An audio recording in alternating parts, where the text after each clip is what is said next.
tribal peasants interpreted the message of Mahatma Gandhi and the idea of Swaraj in yet another way. Explain the statement in the context of non-cooperation movement. देखिए, जो ये सवाल है हमें non cooperation movement के दौरान एक बहुत ही जरूरी पहलू से रूबरू करा रहा है कि ट्राइबल पीजेंट्स यानी कि जो आदिवासी किसानों ने महात्मा गांधी के संदेश और स्वराज के विचार को किस तरह अपने तरीके से समझा और अपनाया। गांधी जी के लिए स्वराज का मतलब था ब्रिटिश रूल से आजादी और एक ऐसा सेल्फ रूल जिसमें सब लोग शांति और अहिंसा से जिए। लेकिन जब ये मैसेज जंगलों और पहाड़ों तक पहुंचा तो वहां रहने वाले ट्राइबल लोगों ने इसे अपनी दुख भरी जिंदगी के कॉन्टेक्स्ट में समझा। आदिवासी किसानों की मेन समस्या क्या थी?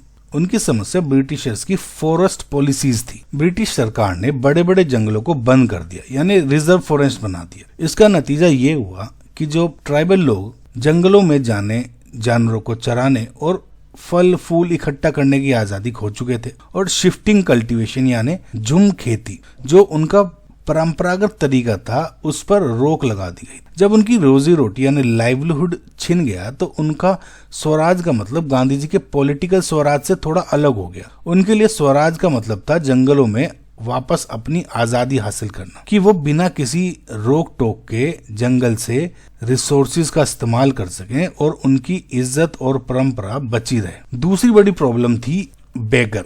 जब ब्रिटिशर्स ने जंगल के बड़े बड़े प्रोजेक्ट्स जैसे कि रोड्स बनाना शुरू किया तो उन्होंने आदिवासियों को जबरदस्ती काम पर लगाया और इसके लिए उन्हें कोई वेजेस भी नहीं मिलती थी यानी कोई मजदूरी भी नहीं मिलती थी। ये उनके लिए सबसे बड़ा ऑपरेशन हो चुका था।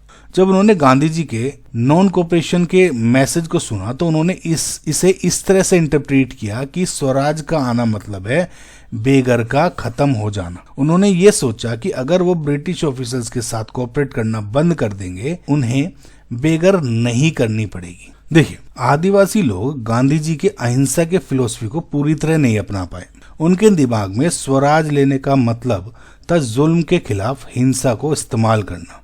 इसका एक बहुत ही फेमस एग्जाम्पल है आंध्र प्रदेश के गुड्डेम हिल्स में। यहाँ अल्लूरी सीताराम राजू थे जिन्होंने खुद को गांधी जी का बहुत बड़ा भक्त बताया। वो लोगों को खादी पहनने और शराब छोड़ने की सलाह देते थे, लेकिन वो मानते थे कि भारत केवल फोर्स यानी बल से ही आजाद हो सकता है, अहिंसा से नहीं।